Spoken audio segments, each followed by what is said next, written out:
So Yancy, this is your second trip to Brazil in a year.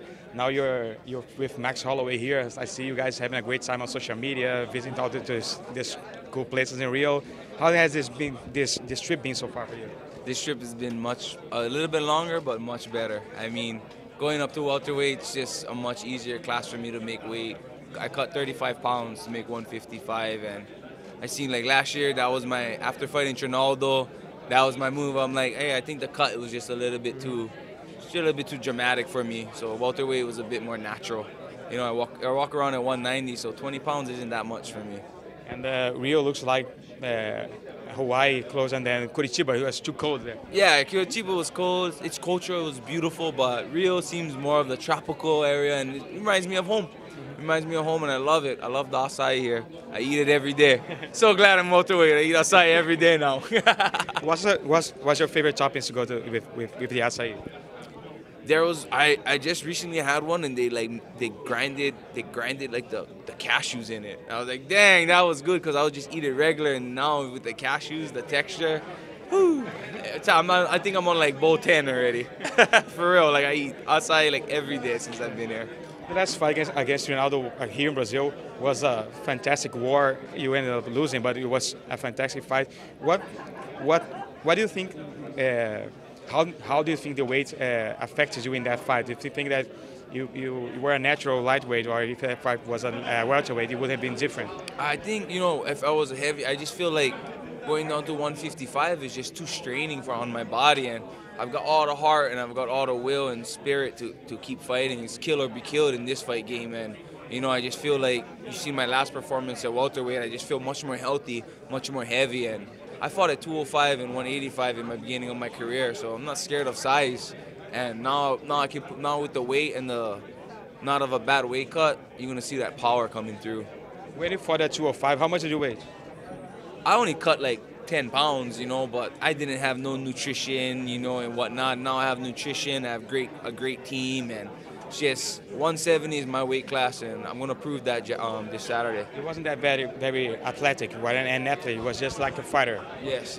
I mean, athleticism is everything. I'm always a fighter. I've added a lot of athleticism into my camp, and you're gonna see that Saturday, man. You're gonna see it. I'm excited. And Erick Silva is also an action fighter. He goes for it all the time, and he's just sitting right there. Did you interact with him on fight week and all that? Did you meet him? Did you talk to him? I haven't met Erick personally yet. Up face to face. I respect him. I respect everybody in this fight game.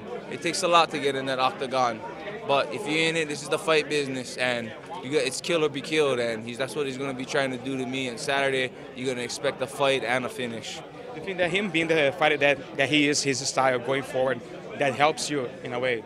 Fighters that try and take my head off, that brings the best out of me. That makes me dig deep. I train with a world champ, Max Holloway, every day. We put ourselves through hell. Every time we go in the spar, I'm like, we just give it all. We put ourselves through hell, so no one's gonna make me quit. No one's gonna make me quit. I don't quit. I don't quit in the gym. I ain't gonna quit. I ain't gonna quit for you guys. So I'm gonna give you guys a good fight. And how special it is to be here in Rio, next to him, with such a big fight Saturday against Jose Aldo. I pushed to fight here. I told my manager, I'm like, hey, get me to Rio with my brother. I want to fight with my brother. I don't care who it is. Unfortunately, they gave me a banger, Erick Silva. And I'm ready for it. How do you see this fight going? Do you think he's gonna finish Jose Aldo? He was finished only once in the UFC. Do you think Max is gonna do it again? I don't have predictions, but I know that I train with Max. That's my brother, and he's all about domination. He's not about finishing. He's all about dominating, and he's proved that his last 10 fights, he dominates his opponents.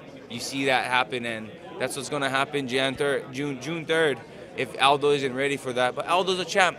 He isn't a champ, and he's a reigning champ, and I have a lot of respect for him. It's Max's time. It's Max's time. This is a big month for Hawaii with your fight, Max, and BJ fighting later this month against Dennis Silva. Do you think that with all you three winning, this is the perfect time for the UFC to finally do an event in Hawaii with you guys? Man, please, I don't ask for fights. I don't ask for fighters. All I ask for is bring UFC to Hawaii. Let me fight for my fans and my supporters, my friends and my family. I mean, I'd love it. I'll fight on the first fight if they give me, you know, if I have a fight. So all I ask is, you know, I fight. I'm a company man. Bring that company to my home. Why do you think it's taking so long for the UFC to go there? I think it's the venue and them agreeing with the state. I don't know what it is about, but the only venue they have is the Aloha Stadium, and it's open. So weather in Hawaii, it's always unpredictable. So that might play a big factor. So Max defeating Aldo, they're just gonna build a venue for him. I don't know about building the venue, but maybe pushing it towards Aloha Stadium would be the best in the summer. Yeah.